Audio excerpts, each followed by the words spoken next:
Hello everyone, welcome back. तो आज हम गेट 2025 के क्वेश्चंस डिस्कस करेंगे। आज का हमारा पहला सवाल है question number 21। Consider the function f from r2 to r2 given by f of x comma y। x और y दो पर डिपेंड कर रहा है, हमारे पास दो वेरिएबल्स हैं और हमारी जो इमेज है वो भी किस में जा रही है, r2 में जा रही है। तो यहाँ पर भी हमारे पास दो फंक्शन है, f1 x comma y and f2 x comma y। Then for the function f the inverse function theorem कब एप्लीकेबल होती है। इनवर्स फंक्शन थ्योरम क्या कहती है कि f must be continuously differentiable plus at a point x not derivative of, sorry, जब हम इसकी जैकोबियन निकालेंगे एट x नॉट, वो हमारा क्या आना चाहिए, नॉन जीरो आना चाहिए। डिटर्मिनेंट हमारा क्या आना चाहिए, नॉन जीरो आना चाहिए। Jacobian should be not equals to zero. Then हम क्या कहेंगे, हमारा फंक्शन जो है उसका लोकल इन्वर्स एग्जिस्ट कर जाएगा। उसके एक नेबरहुड में, एक्स नॉट के एक नेबरहुड में हमारा जो फंक्शन है वो बाइजेक्टिव बन जाएगा। ठीक है, तो हमें क्या चेक करना है, यही हमें इसका जैकोबियन निकालना है एंड देन हमें चेक करना है कि वो कहाँ कहाँ नॉन जीरो है। ठीक है, तो हमारे पास दो फंक्शन है f1 एंड f2। कैसे निकालेंगे, f1 को x के रिस्पेक्ट में, ठीक है, यहाँ पर हमारे पास आ जाएगा f2 x, मतलब x के रिस्पेक्ट में डेरिवेटिव। यहाँ पर आ जाएगा f1 y, यहाँ आ जाएगा f2 y। जब हम ऐसे जाते हैं तो हमारा जो है किसके रिस्पेक्ट में कर रहे हैं, वेरिएबल सेम रहता है। ठीक है, फर्स्ट डेरिवेटिव कर रहे हैं एंड जब हम ऐसे जाते हैं तो हमारा फंक्शन सेम रहता है, f1 का ही करेंगे, राइट। तो यहाँ पर हमारे पास ये आ गया f1x, f1y, f2x, f2y। अब हमें क्या करना है, पहले हम निकाल लेते हैं f1x क्या आएगा, डेरिवेटिव कीजिए f1 का विद रिस्पेक्ट टू x, तो 3x square minus 3y square minus 3। ठीक है, f1 का y के रिस्पेक्ट में कीजिए तो हमारे पास आ जाएगा -6xy। अब f2 का x के रिस्पेक्ट में कीजिए तो हमारे पास आ जाएगा 6xy और f2 का y के रिस्पेक्ट में करेंगे तो हमारे पास आ जाएगा 3x square minus 3y square minus 3, right. हमें इसका क्या करना है, अब डिटर्मिनेंट निकालना है और वो डिटर्मिनेंट चेक करना है कि किन किन पॉइंट्स पर जीरो है और कहाँ कहाँ नॉन जीरो रहे। जहाँ जहाँ नॉन जीरो रहेगा वहाँ वहाँ हमारा इन्वर्स थ्योरम एप्लीकेबल हो जाएगा, इन्वर्स फंक्शन थ्योरम। तो यहाँ पर ऑप्शन किस तरह के दिए, applicable at all points of R, not applicable at exactly 1 point, not applicable at exactly 2 points, exactly 3 point. तो बेसिकली हमें कहाँ क्या ढूंढना पड़ेगा कि जहाँ पर ये ज़ीरो है वो कितने पॉइंट्स हैं। ठीक है, क्योंकि वहीं पर एप्लीकेबल नहीं होगा। तो अब हम इसका डिटर्मिनेंट कैलकुलेट करेंगे तो हमारे पास आ जाएगा 3x square minus 3y square minus 3 का होल स्क्वायर। ठीक है, और ये आ जाएगा हमारे पास plus 6 6 36 x square y square minus, right.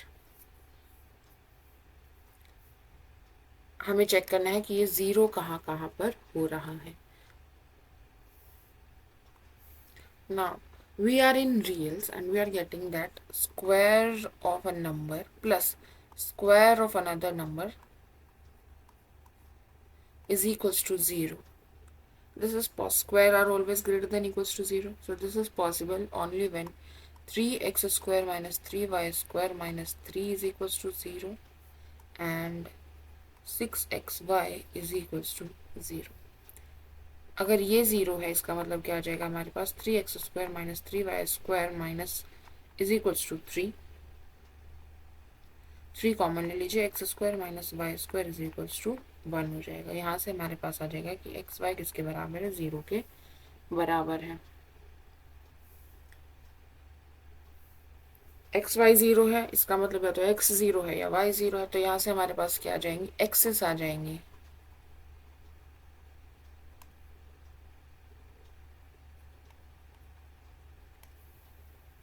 Now अगर हम एक्सेस लें तो ये कब होल्ड करेगा, x square minus y square is equals to 1। ये हो गया हमारा hyperbola, right.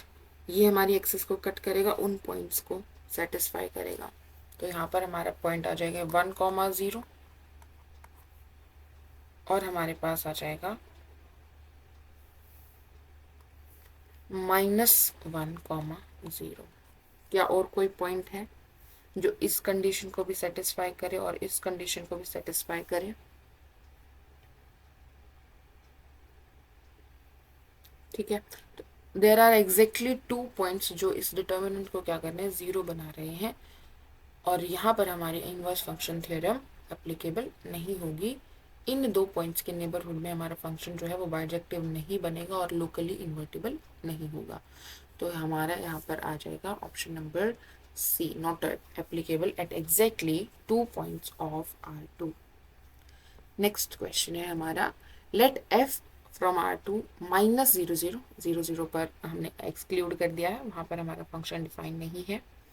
To R be a function defined by f of x, y x square minus y square by x square plus y square plus x times sin 1 upon x square plus y square। ठीक है, हमें 3 statements दी है। पहली statement क्या कह रही है कि limit x approaches 0, limit y approaches 0 f of x y exist. तो यहाँ पर हमें पहले आइटरेटेड लिमिट है, पहले हमें लिमिट y अप्रोचेज 0 लगानी है, देन उसके बाद लिमिट x अप्रोचेज 0 लगानी है। इन स्टेटमेंट 2 हमें दिया है limit y approaches 0, limit x approaches 0 f of x y exist. यहाँ पर हमें पहले लिमिट x अप्रोचेज टू 0 लगानी है, देन हमें लिमिट y अप्रोचेज 0 लगाना है। पहले ये सॉल्व करेंगे, देन ये देखेंगे, इसमें पहले ये देखेंगे फिर ये देखेंगे।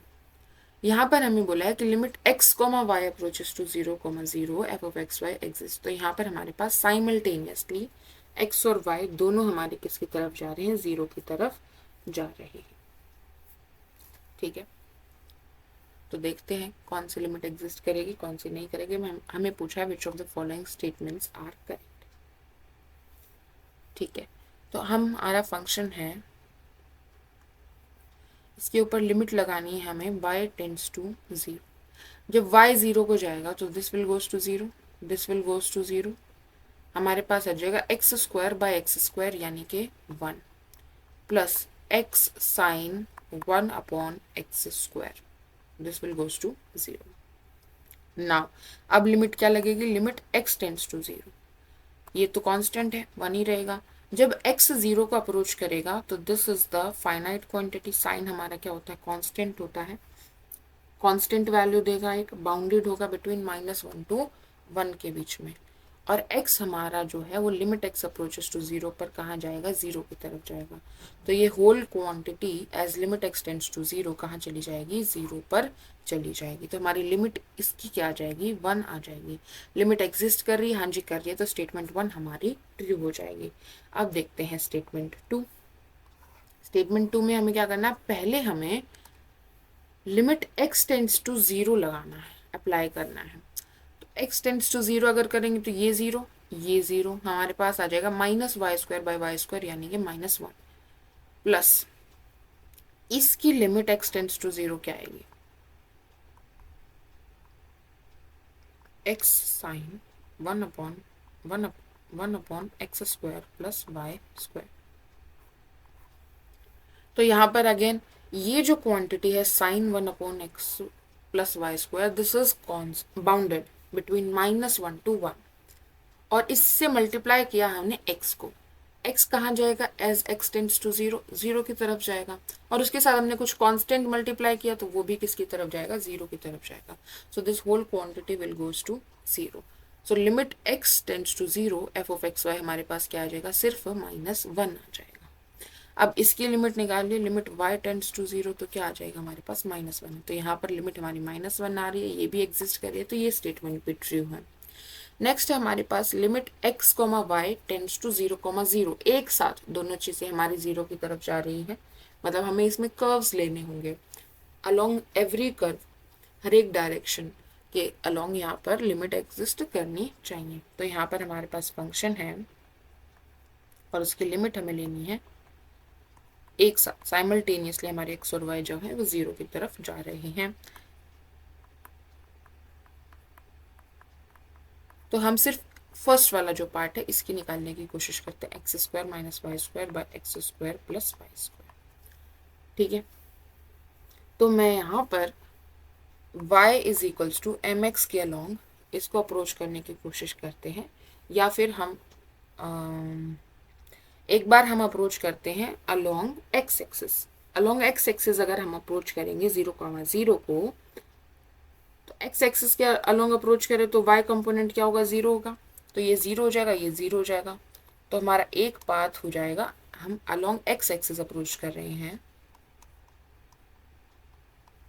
तो आ जाएगा हमारे पास x square by x square यानी कि 1। लिमिट हमारे पास क्या आ गई, 1 अलोंग एक्स एक्सिस। अब अलोंग वाई एक्सिस अगर हम करेंगे, वाई एक्सिस के अलोंग आ रहे हैं, तो हमारे पास जो एक्स कंपोनेंट है वो 0 हो जाएगा। तो ये 0 हो जाएगा, ये 0 हो जाएगा। तो इस केस में हमारे पास limit x comma y tends to 0,0 x square minus y square upon x square plus y square में से ये वाला जो कंपोनेंट है ये 0 हो जाएगा, क्योंकि वाई एक्सिस पर हमारा एक्स कंपोनेंट क्या होता है, ऑर्डिनेट क्या होता है, एब्सिसा क्या होता है, 0 होता है। ठीक है, तो यहाँ पर हमारे पास क्या आ जाएगी, लिमिट -1। ठीक है, तो हम क्या देख पा रहे हैं कि 0,0 को जब हम y एक्सिस से अप्रोच करें तो हमारे पास -1 लिमिट आ रही है, और जब हम x एक्सिस से अप्रोच कर रहे हैं तो लिमिट हमारी 1 आ रही है। दो डिफरेंट बात से दो अलग अलग लिमिट आ रही हैं, तो मतलब लिमिट एग्जिस्ट नहीं कर रही। ठीक है, अगर हम y is equals to m x रखेंगे यहाँ पर, तो हम देख पाएंगे कि हमारी जो लिमिट है वो m पर डिपेंड करेगी। m अलग होगी तो हमारी लिमिट की वैल्यू डिफरेंट आएंगी। तो यहाँ से हम क्या कह सकते हैं कि ये जो लिमिट है ये एग्जिस्ट नहीं कर रही है, तो ये स्टेटमेंट हमारी गलत है। अब देखते हैं, इसमें बोला है कि S2 and S3 are true, गलत है, S3 तो गलत है।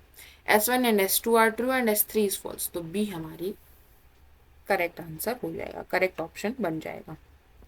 आगे बढ़ते हैं, नेक्स्ट क्वेश्चन है, let yx and y2x be the two linearly independent solution of the differential equation this satisfying the initial condition y1 0, y1 dash at 0 भी दिया है, y2 at 0 दिया है और y2 dash at 0 दिया है। ठीक है, डिफाइन रॉन्स्कियन डिफाइन करना है, Wronskian at x, determinant of y1x, y2x, y1 dash x और y2 dash x, then the value of Wronskian at 1/2 निकालनी है हमें।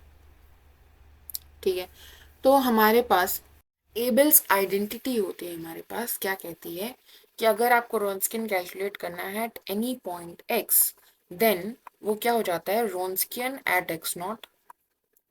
एक पॉइंट पर आपको एक्स रॉन्स्कियन पता होना चाहिए, तो बाकी सभी पॉइंट पर आप रॉन्स्कियन निकाल सकते हैं। क्या वैल्यू होती है, e raise to power integration from x naught to x, यहाँ पर हमारे पास आता है -px/dx। ठीक है, px क्या है, px होता है हमारा कोएफिशिएंट ऑफ y डैश। क्या इसी का, नहीं, इस फॉर्म का में नहीं होनी चाहिए, हमारी डिफरेंशियल इक्वेशन किस फॉर्म में होनी चाहिए, y डबल डैश का कोएफिशिएंट 1 होना चाहिए। तो यहाँ पर हम क्या करेंगे, 1 + x² से पूरी इक्वेशन को डिवाइड करना पड़ेगा कोएफिशिएंट 1 बनाने के लिए। तो यहाँ पर आ जाएगा x/1 + x² y dash plus cos square x/1 + x² y is equals to 0। तो यहाँ से हमारे पास px क्या आ जाएगा, -x/1 + x²। वैल्यूज रखिए, तो हमारे पास आ जाएगा e की पावर x0 टू x, हम इंटीग्रेशन कर रहे हैं, किसका कर रहे हैं, px का, और आगे माइनस है तो ये माइनस और वो माइनस क्या हो जाएगा, प्लस हो जाएगा, x/1 + x² dx। ठीक है, into Wronskian at x0 is equals to w।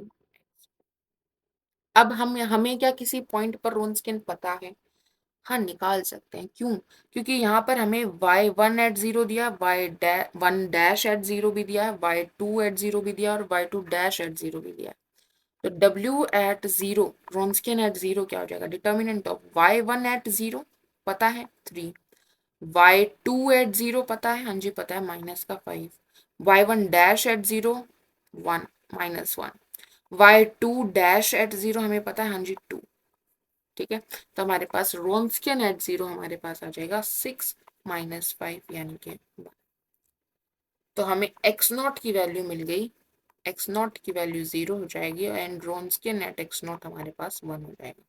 तो यहाँ पर हमारे पास क्या आ जाएगा, रोन्सकियन एट x आ जाएगा हमारे पास 1 into e raise to power 0 to x upon 1 plus x square dx। ठीक है, आप चाहें तो क्या करिए, यहाँ पर आप पी टी लिख लीजिए, वेरिएबल अलग रख लीजिए ताकि वैल्यूज रखने ध्यान रहे। तो यहाँ पर हमारे पास क्या आ जाएगा, पी टी कर लेते हैं, तो यहाँ पर टी टी स्क्वायर हो जाएगा, T square T D T हो जाएगा, राइट। यहाँ पर टी, यहाँ पर टी डी। तो क्या कर सकते हैं हम, नीचे वाले को क्या करते हैं, u पुट करते हैं, सब्स्टिट्यूशन मेथड लगा रहे हैं। तो क्या आ जाएगा यहाँ पर 2t dt किसके बराबर हो जाएगा, du के बराबर हो जाएगा। हमें ऊपर क्या दिख रहा है, t dt दिख रहा है, तो du/2 वैल्यू रखेंगे यहाँ पर, du/2। और अगर t 0 है तो u क्या हो जाएगा, 1 हो जाएगा। और अगर t x है तो u क्या हो जाएगा, 1 प्लस एक्स स्क्वायर हो जाएगा। ठीक है, बाय इसकी जगह हमने रखा है u, ये किसकी पावर में है, e की पावर में है, रोन्सकियन एट x की वैल्यू आ जाएगी मेरे पास। ओके, तो अब क्या करेंगे, इंटीग्रेशन क्या होगा, 1 अपॉन यू का ln u। तो यहाँ पर आ गया हमारे पास Wronskian of x is equals to e 1/2 ln u, और इसकी लिमिट है फ्रॉम 1 से लेकर 1 प्लस एक्स स्क्वायर। ठीक है, तो ये आ जाएगा e 1/2 ln 1 plus x square minus ln 1। ln 1 क्या होता है, 0। ठीक है, इसको हटा देते हैं, तो हमारे पास ये वैल्यू आ गई। अब क्या कर सकते हैं हम ये कर सकते हैं कि ये जो 1/2 है इसको पावर में ले जा सकते हैं, बिल्कुल ले जा सकते हैं। तो यहाँ से आ जाएगा मेरे पास e ln 1 plus x square की पावर 1/2। तो ये e और ln एक दूसरे के क्या हो जाएंगे, इनवर्स फंक्शन की तरह काम करेंगे। इनवर्स फंक्शन है तो यहाँ पर आ जाएगा 1 प्लस एक्स स्क्वायर का स्क्वायर रूट, हमारे पास क्या आ जाएगा, रोन्सकियन एट एक्स आ जाएगा। हमें किस पॉइंट पर पूछा, हमें पूछा है 1/2 पर, वैल्यू रख दीजिए 1 प्लस 1/4 का स्क्वायर रूट, यानी 4 और 1 5/4 का स्क्वायर रूट। सो रूट 5/4 क्या कहीं पर है, इसमें इसके ऊपर भी रूट है, राइट। इसमें इसके ऊपर रूट नहीं दिया तो ये ऑप्शन गलत हो जाएगा। यहाँ पर दिया हमें रूट 5 नीचे, तो ये ऑप्शन भी गलत हो जाएंगे। हमारा आ जाएगा ऑप्शन नंबर बी, रूट 5/2। ठीक है, ऑप्शन नंबर बी हमारा करेक्ट हो जाएगा। क्लियर है, आगे बढ़ते हैं। नेक्स्ट क्वेश्चन है हमारा, let T be the Mobius transformation that maps the point 0, 1/2 and 1 conformly onto the points -3, infinity and 2, okay, respectively in the extended complex plane, क्योंकि infinity included है तो extended complex plane में हम बात कर रहे हैं।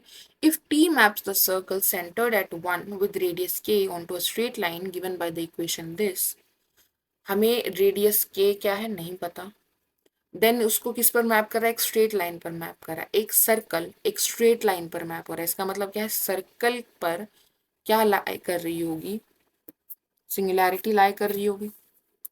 ठीक है, पोल लाई कर रहा होगा जो इसको इन्फिनिटी लेकर गया, तो सर्कल हमारा लाइन पर मैप हुआ।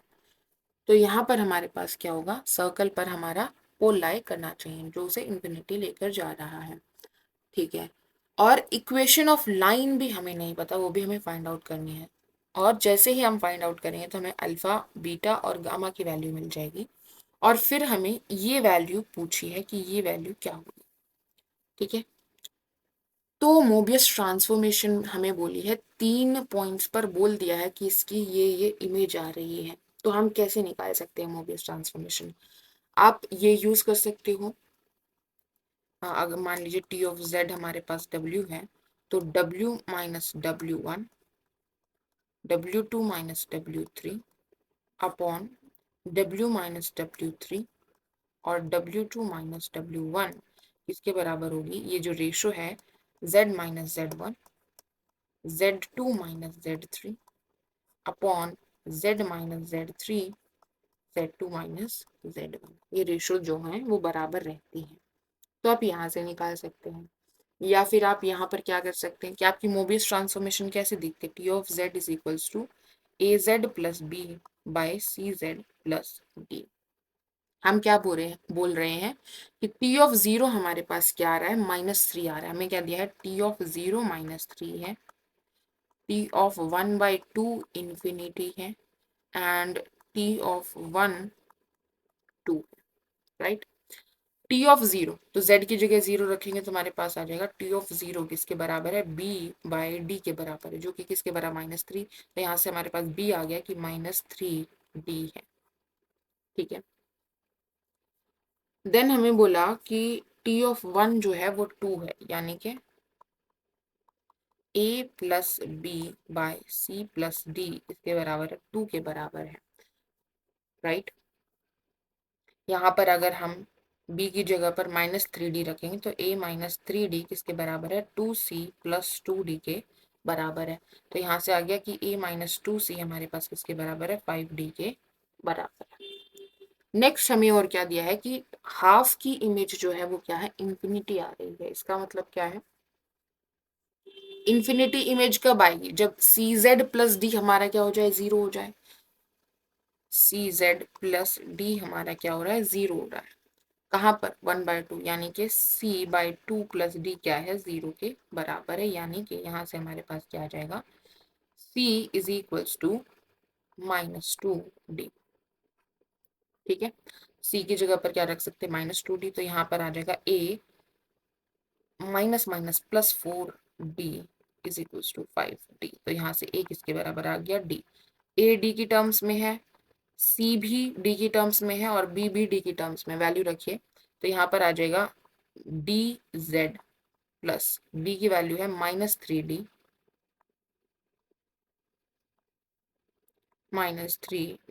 बाय c की वैल्यू है -2dz प्लस d।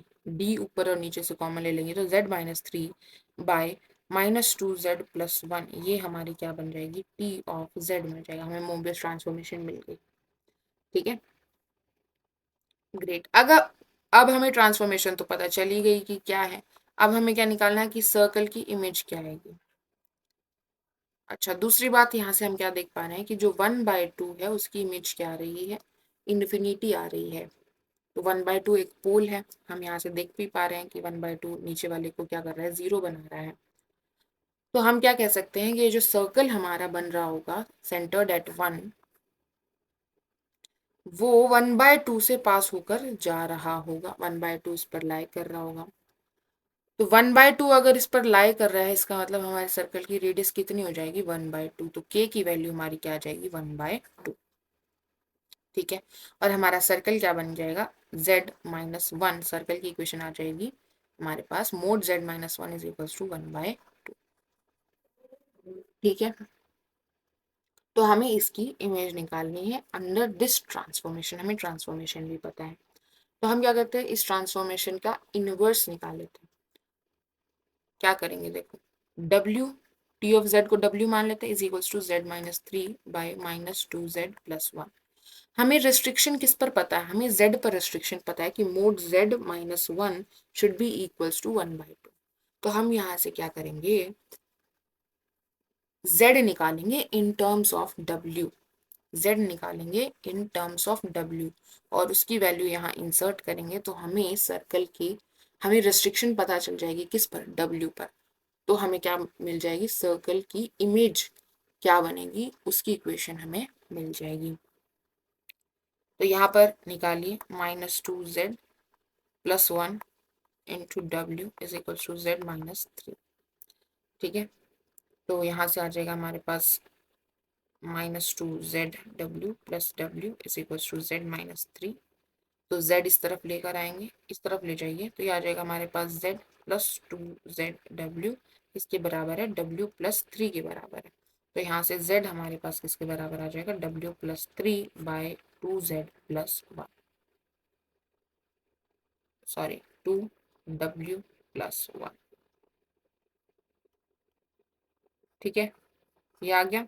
Z की वैल्यू यहाँ इंसर्ट करेंगे तो हमारे पास क्या है, मॉड्यूलस W+3/2W+1 -1 का मॉड्यूलस इज इक्वल्स टू 1/2। ठीक है, यहाँ तक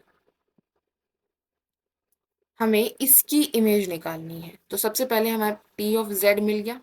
अब T ऑफ Z को मैं W मान रही हूँ कि Z की इमेज अंडर T क्या है, W आ रही है। तो बेसिकली मैं क्या कर रही हूँ, T का इनवर्स मैप निकाल रही हूँ, वो ये आएगा। ठीक है, और इसकी वैल्यू फिर मैं यहाँ पर रखूंगी, Z की जगह पर इंसर्ट कर दूंगी।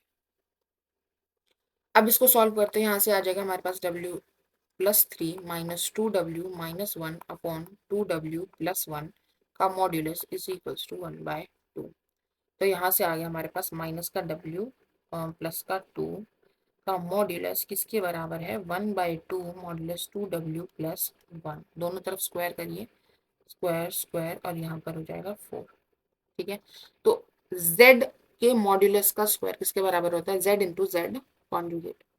ठीक है, तो यहाँ पर आ जाएगा माइनस का W+2 इंटू -W का conjugate +2 is equals to 1/4 2W+1 into 2W conjugate +1। ये आ गया हमारे पास W कॉन्जुगेट -2W कॉन्जुगेट +4 किसके बराबर है, 2W इंटू 2W यानी 4W कॉन्जुगेट 1/4 बाहर रखते हैं एज इट इज। यहाँ पर आ गया हमारे पास 2W प्लस 2W कॉन्जुगेट +1। ठीक है, तो यहाँ से हमने क्या ऑब्जर्व किया, 1/4 से मल्टीप्लाई कीजिए अंदर, तो यह आ जाएगा W कॉन्जुगेट -2W कॉन्जुगेट +4 किसके बराबर है, W conjugate plus W/2 plus W conjugate by 2 plus 1/4। ठीक है, ये और ये हमारा क्या हो जाएगा, कैंसिल हो जाएगा। अब इसको इधर लेकर आइए, इसको भी इधर लेकर आइए, तो हो जाएगा -2 2 = 4 एंड 1 5 5W/2, और ये भी इधर आके क्या हो जाएगा, -5W/2। ठीक है, इसको इधर लेकर जाइए, हो जाएगा 4 माइनस का, सो 1/4 -4, 4 4 जो 16 से हो जाएगा हमारे पास -15/4। ठीक है, तो ऊपर से हमारा 5। अच्छा, अब यहाँ पर देखिए माइनस कॉमन ले सकते हैं, तो हमारे पास आ जाएगा 5W + 5W conjugate by 2 is equals to 15/4। 5 यहाँ से हमारे पास क्या आ रहा है, कॉमन आ रहा है, तो आ जाएगा W + W conjugate is equals to 3। Right, अब यहाँ पर अगर हम किसी भी कॉम्प्लेक्स नंबर की बात करें, Z अगर हम ले रहे हैं x + iy, और Z कॉन्जुगेट क्या हो जाएगा, x - iy, इमेजनरी पार्ट का साइन बदल जाएगा। तो अगर हम Z + Z कॉन्जुगेट निकालेंगे तो हमारे पास क्या हो जाता है, 2x आ जाता है, 2x आ जाता है। राइट, रियल पार्ट का क्या हो जाता है, ट्वाइस हो जाता है। तो यहाँ पर हम मान लेते हैं कि W हमारे पास क्या है, U + iv है। राइट, तो यहाँ पर हमारे पास क्या आ जाएगा, 2U/2 इज इक्वल्स टू 3/4। यहाँ से 2 2 कैंसिल हो जाएगा, तो हमारे पास आ जाएगा 4U - 3 is equals to 0। 4U - 3 is equals to 0। ठीक है, तो हमारे पास इक्वेशन आ गई लाइन की। अच्छा, यहाँ पर इक्वेशन जो है एक्स वाई में रखी है, तो हम W को अगर एक्स वाई रखेंगे तो ही फायदा है हमारा। W को अगर हम x + iy रखेंगे तो यहाँ पर ये बनेगा 2x। राइट, तो ये आ जाएगा। ठीक है, तो हमारे पास अल्फा की वैल्यू आ गई है 4, बीटा की वैल्यू है 0, और गामा की वैल्यू है -3। वैल्यूज रखते हैं वापस, गामा किस तरफ है हमारा, हाँ ठीक है, -3। हमें वैल्यू निकालनी है ट्वाइस ऑफ के, 2 के की वैल्यू क्या थी, 1/2, तो 2 से मल्टीप्लाई करेंगे तो 1 हो जाएगा। अल्फा प्लस बीटा, अल्फा की वैल्यू है हमारे पास 4 और बीटा की 0, तो यहाँ पर 4 आ गया, प्लस गामा, गामा की वैल्यू है हमारे पास -3।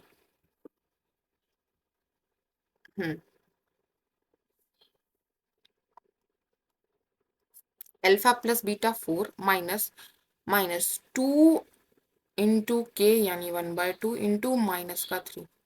ठीक है, 2 से 2 कैंसिल हो जाएगा, बचेगा -3, आगे माइनस 3 हो जाएगा प्लस का 3। तो ऊपर है हमारे पास 4 माइनस 3, तो क्या आ जाएगा 1, नीचे हमारे पास 4 प्लस 3 यानी 7, तो हमारे पास आ जाएगा ऑप्शन नंबर ए, 1/7 इसका आंसर बन जाएगा। ठीक है, क्लियर है। हमने सबसे पहले ट्रांसफॉर्मेशन निकाली, क्या बनेगी, उसका इन्वर्स मैप निकाला, इसको हमने इंसर्ट किया हमारे सर्कल की इक्वेशन में, क्योंकि हमें सर्कल की इमेज चाहिए थी अंडर दिस ट्रांसफॉर्मेशन, और वहां से हमारे पास इक्वेशन आ गई किसकी, लाइन की। राइट, आगे बढ़ते हैं। नेक्स्ट क्वेश्चन है हमारा क्वेश्चन नंबर 42। इसमें क्या कहा है,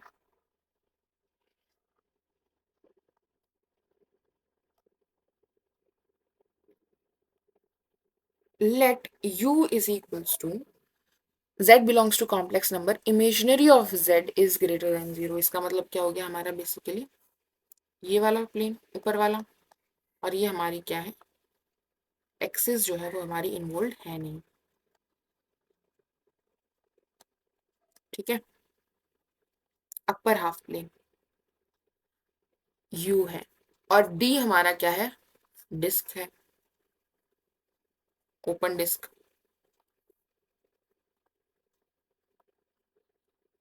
ठीक है, हाँ जी ठीक है। where denotes the imaginary part of z, let s be the set of all bijective analytic functions। Bijective analytic function मतलब 1 1 होने चाहिए, ऑन 2 होने चाहिए, एनालिटिक भी होने चाहिए, मोबियस ट्रांसफॉर्मेशन से बातचीत कर सकते हैं मतलब हम। Functions f from u to d, जो अपर हाफ को कहाँ मैप कर रहे हैं, डिस्क पर मैप कर रहे हैं, such that f of i जो है वो 0 है, जो यहाँ पर i पॉइंट है वो कहाँ पर जा रहा है, 0 पर मैप हो रहा है। ठीक, then the value of supremum of mod f of 4i over complete S, ये सारी मोबियस ट्रांसफॉर्मेशन जितनी पॉसिबल है, सारी मोबियस ट्रांसफॉर्मेशन के अंडर सुप्रीमम क्या होगा, एफ ओ 4i का, मॉड्यूलस का। एफ ओ 4i तो एक कॉम्प्लेक्स नंबर होगा, उसका सुप्रीमम तो हम नहीं निकाल पाएंगे, तो हमने उसके मॉड्यूलस का सुप्रीमम बताना है। ठीक है, तो एक ट्रांसफॉर्मेशन जो अपर हाफ प्लेन को एक डिस्क पर मैप करे, यूनिट डिस्क पर मैप करे, उसकी जनरल फॉर्म क्या होती है, z minus z not by z minus z not conjugate. ठीक है, और ये हमारी जो है, इसके अंदर हमारी आई की इमेज क्या हो जाएगी, 0 हो जाएगी, जेड नॉट की इमेज क्या हो जाएगी, 0 हो जाएगी। ये जेड नॉट क्या है, अपर हाफ का वो पॉइंट जो 0 पर मैप हो रहा होगा। यहाँ पर हमें दिया है कि आई की इमेज 0 है, तो जेड नॉट की वैल्यू हम क्या रखेंगे, आई रखेंगे, तो जेड माइनस आई अपॉन जेड माइनस आई का कॉन्जुगेट यानी प्लस आई। ठीक है, तो ये हमारा जो है वो मैप हो जाएगा इस एस में जो बिलोंग करेगा, इस एस में बिलोंग करेगा। बाइजेक्टिव है, हाँ जी है, एनालिटिक है, हाँ जी है। एफ ऑफ आई जो है वो यहाँ पर 0 आ रही है, बिल्कुल आ रही है। अपर हाफ प्लेन को ओपन डिस्क पर मैप कर, ओपन यूनिट डिस्क पर मैप करेगा, जी करेगा। तो हमें क्या निकालना है, एफ ऑफ 4i निकाल लेते हैं। इसके अंदर क्या आएगा, 4i माइनस आई यानी 3i, 4i प्लस आई यानी 5i, तो हमारे पास क्या आ जाएगा, ये 3/5। एफ ऑफ 4i क्या आ रहा है, 3/5, इसका मॉड्यूलस क्या आएगा, 3/5 ही आएगा, 3/5 ही आएगा। हम क्या कर रहे हैं, इसका सुप्रीमम निकालना है, मतलब इससे इन सबसे बड़ा होगा, तो इससे तो बड़ा होगा ही, राइट। सुप्रीमम निकालना है हमें, और सारे फंक्शंस लेने हैं जो कि बाइजेक्टिव एनालिटिक है। ये एक बाइजेक्टिव एनालिटिक फंक्शन है, हाँ जी बिल्कुल है।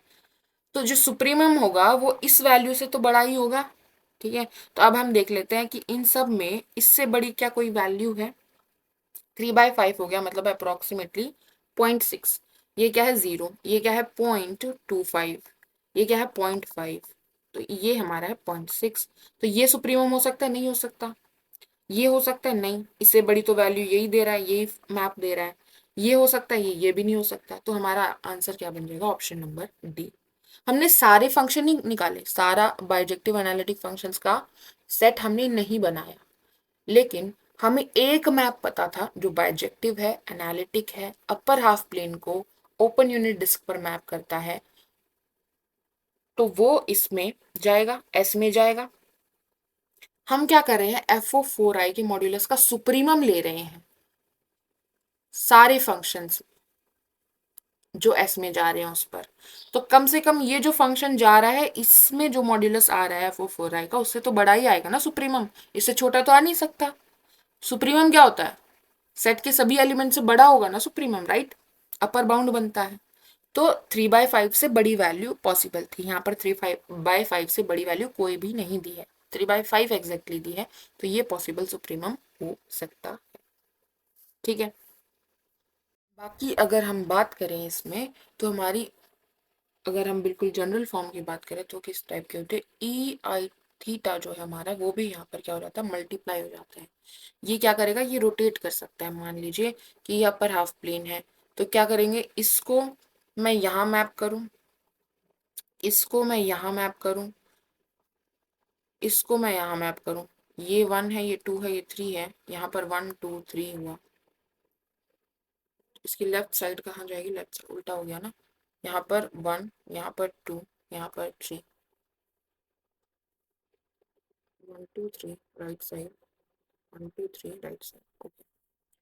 ठीक है, तो ऐसे मैप करें, या फिर मैं 1 यहाँ पर ना हो के मेरा रोटेट हो जाए और यहाँ से मैं मैपिंग शुरू करूँ 1 2 3, तो थीटा क्या दे रहा है, वो रोटेशन दे रहा है, ठीक है, इस यूनिट सर्कल पर।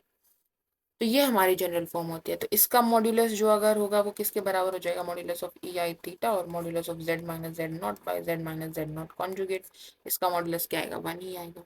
तो बाकी सारी जो मैपिंग्स होंगी एस में, there will be infinite mapping because of this theta. Theta एक रियल नंबर है, रोटेशन किसी भी एंगल से हम कर सकते हैं 360, ठीक है, राइट,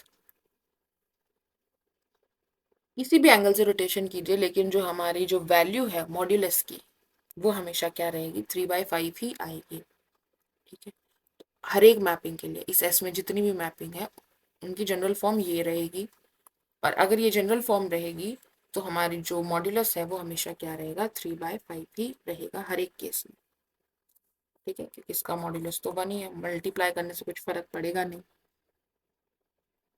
ओके, तो यहाँ पर हमारा जो आंसर ऑप्शन डी है वो एक्यूरेट, एग्जैक्टली सुप्रीमम हमारा 3/5 ही आएगा।